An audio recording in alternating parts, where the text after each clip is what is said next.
સીતારામ, જય માતાજી, જય શ્રી કૃષ્ણ બધાને. કેમ છો બધા? મજામાં છો? તો આજે આપણે ફરી મળીશું નવા બ્લોગમાં નવા કુકિંગના વિડીયો સાથે. તો ચાલો આપણે આગળ વિડીયોમાં જોઈએ કે આજે આપણે શેની રેસીપી મૂકવાની છે.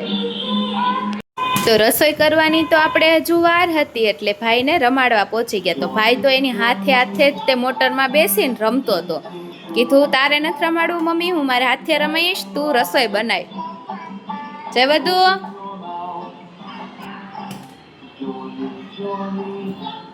તો હવે આપણે જવાનું છે મમ્મી પાસે. તો મમ્મી છે તો એ તો ભરત કામ કરે છે. આ અમારે એક ઓર્ડરનું બ્લાઉઝ છે. મમ્મી બતાવો તો. આટલું ભર્યું છે હજી અને મમ્મી ભરે છે. અને બીજી બાજુ અમારે કેસેટ આવે છે. જયવર્ધન એમ કે મારા પપ્પા કરી દો ટીવીમાં. આ છે અમારા નાનકડા એવા આરુ દીદી. 5 વર્ષ પહેલાની કેસેટ છે એટલે બધા કંઈક અલગ અલગ જ લાગે છે.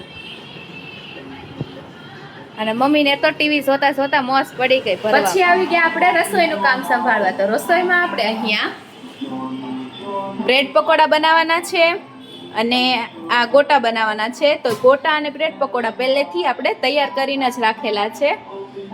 જેનો વિડીયો જોવો હોય તો તમે મને કમેન્ટ કરજો કે બ્રેડ પકોડા અને ગોટા. તો બીજી બાજુ આપણે રસોડામાં આવ્યા એટલે આપણે લસણવાળું મરચું નહોતું એટલે પહેલાં તો લસણવાળું મરચું બનાવવાનું હતું. તો લસણ ફોલેલું જ હતું એટલે આપણે તેને ખાંડી લઈશું. શાક બનાવવા માટે તો લસણવાળું મરચું જ નાખવાનું. કોરું મરચું નાખવી તો સ્વાદ કાંઈ આવે નહીં.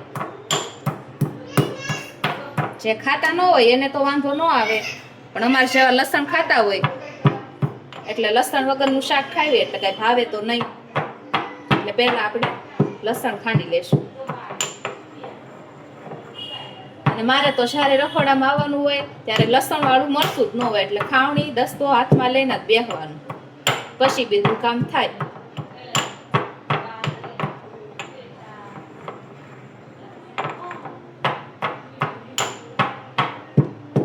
તો આજે મેં બ્રેડ પકોડા, ગોટા ને એવું બધું બનાવ્યું હતું અને એ તળેલું આવે એટલે અમારા પપ્પાને તે ઓછું ફાવે. એટલે પપ્પા કહે તમે મારી હાટું હાવ સાદું અને સિમ્પલ શાક ને રોટલો બનાવી નાખજો. તો શાકમાં આપણે પપ્પાને કીધું કે શું જમવું? તો પપ્પા કહે મને તો કાશી કઢી બનાવી દેજો. હવે કાશી કઢી હું કેમ બનાવું છે ને એ હાલો આપણે વિડીયોમાં જોઈએ. અને તમારે ત્યાં આ કાશી કઢીને હું કહીશ ને એ મને જરીક કમેન્ટ કરશો. તો કાશી કઢી બનાવવા માટે આપણે તો છાશ લઈ લેવાની છે પહેલાં. તો અહીંયા મેં અંદાજે 1.5 વાટકો જેટલી છાશ લીધી છે. તેમાં આપણે હવે 2 ચમચી જેટલું ખાંડેલું મરચું એડ કરશું.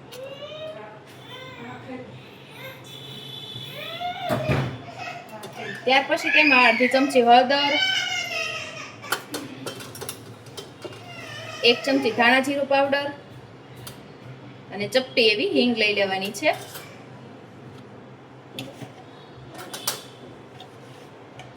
સ્વાદ અનુસાર મીઠું એડ કરી લેશું. હવે તેને સરસ રીતે મિક્સ કરી લેવાની છે. સાવ સાદી, સિમ્પલ અને ફક્ત 5 જ મિનિટમાં તૈયાર થઈ જાય. એટલે કાંઈ જો શાક બનાવવાની ઈચ્છા થતી ન હોય તો એકવાર આ કાશી કઢી બનાવીને ટ્રાય કરજો બાજરીના રોટલા સાથે. એટલી મસ્ત લાગશે ને કે તમે એક દીએ તો બનાવશો જ તે. હું તો મારા ઘરે અઠવાડિયામાં 2 થી 3 વાર તો સાઈડમાં કઢી હોય જ તે કાશી કઢી અને બાજરીના રોટલા. તમે એકવાર બનાવશો ને તો તમે તે 2 થી 3 વાર અઠવાડિયામાં તો બનાવશો જ તે. તો સૌથી પહેલાં તો આપણે અહીંયા 2.5 પાવડા જેટલું તેલ ગરમ કરશું. તમે તેલ ઓછું ખાતા હોય તો 2 પાવડા જ લઈ લેવાનું, નકર 2.5 પાવડા લેવાનું. હવે તેલને આપણે ગરમ થવા દેશું. તો તેલ ગરમ થઈ ગયું છે એટલે આપણે 1/2 ચમચી રાઈ, 1/2 ચમચી આખું જીરું અને ચપટી એવી હિંગ લઈ લેવાની છે. ત્યાર પછી મીઠા લીમડાના પાન. હવે બધી રાઈ ફૂટી જાય એટલે આપણે જે છાશમાં બધા મસાલા નાખીને તૈયાર કરી હતી એ છાશને એડ કરવાની છે.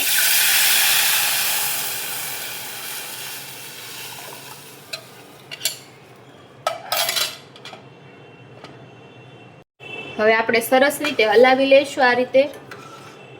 અને હવે આપણે તેને ધીમા ગેસે 6 થી 7 મિનિટ સુધી પાકવા દેવાની છે. તો હવે આપણે કઢી પાકે ત્યાં સુધીમાં બાજરીના રોટલા બનાવી નાખી. તો બાજરીના રોટલા બનાવવા માટે થોડુંક મીઠું લઈ લેશું. હવે તેને ઓગાળી લઈશું પાણી નાખીને. આ રીતે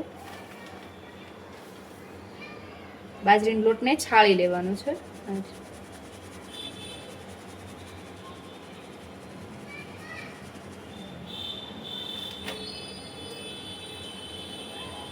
હવે આ રીતે આપણે હાથની મદદથી લોટ બધો છે એ સરસ એવો ભેગો કરી લઈશું અને રોટલા બનાવવાનું આપણે ચાલુ કરી દેવાનું છે. તો સૌથી પહેલા તો આપણે લોટ છે એને બહુ મહળવાનો છે.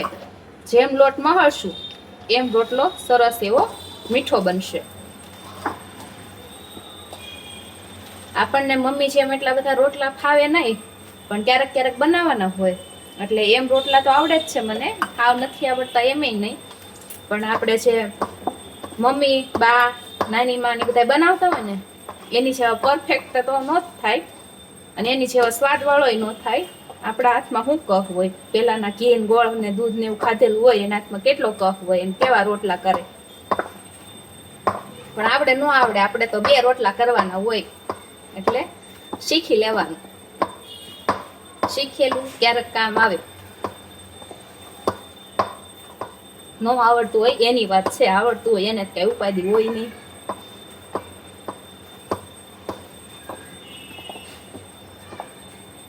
લોટ છે ને આપણે આવી રીતે 3 થી 4 મિનિટ સુધી મહળી લેશું એટલે સરસ એવો આપણે મહળાઈ જશે.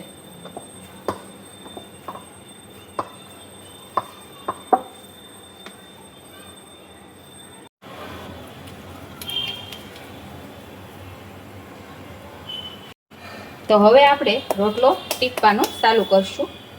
તો પેલા ફરતી કોર હોય ને થોડું થોડું પાણી લગાવી લેવાનું એટલે છે રોટલો હોય એ ફાટે નહીં આપણે. પછી આ રીતે અંગૂઠે અને આંગળીએ આ રીતે આપણે રાઉન્ડ કરી લેવાનું છે.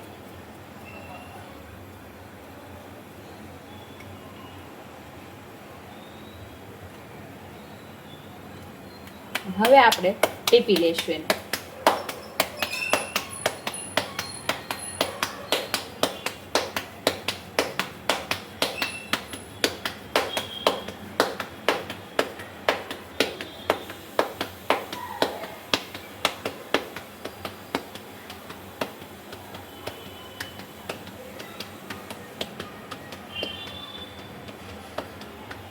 હવે જે કોર ફાટી ગયો એ આપણે આ રીતે હાંધી લેવાય અહીંયા.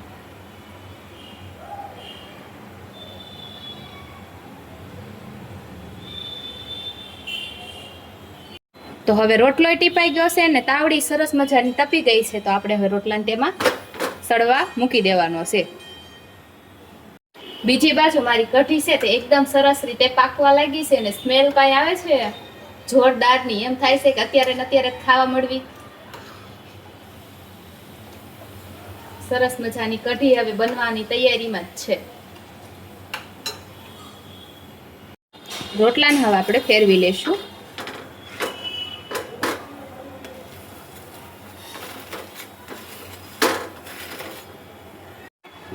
તો રોટલો છે તે આપણો એકદમ સરસ રીતે અહીંયા ચડી ગયો છે.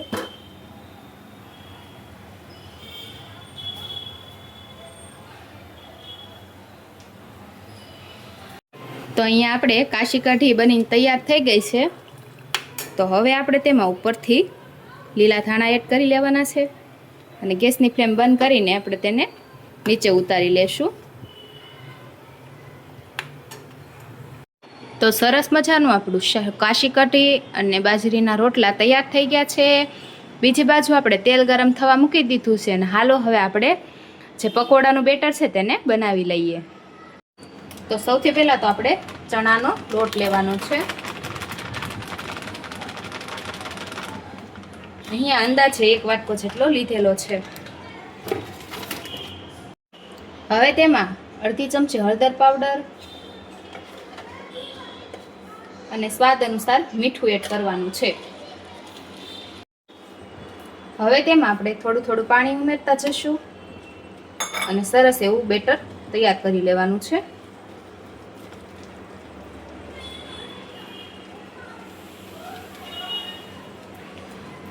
તો બેટર આપણું સરસ એવું આ રીતે થીક બનાવવાનું છે, જેથી આપણા ગોટા છે તે એકદમ સરસ બનશે.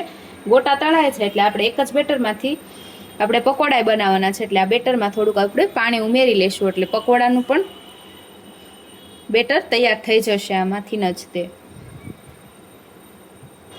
તો હવે આપણે સરસ મજાનું તેલ ગરમ થઈ ગયું છે, એટલે આપણે તેમાં ગોટાને તળવા મૂકી દેવાના છે.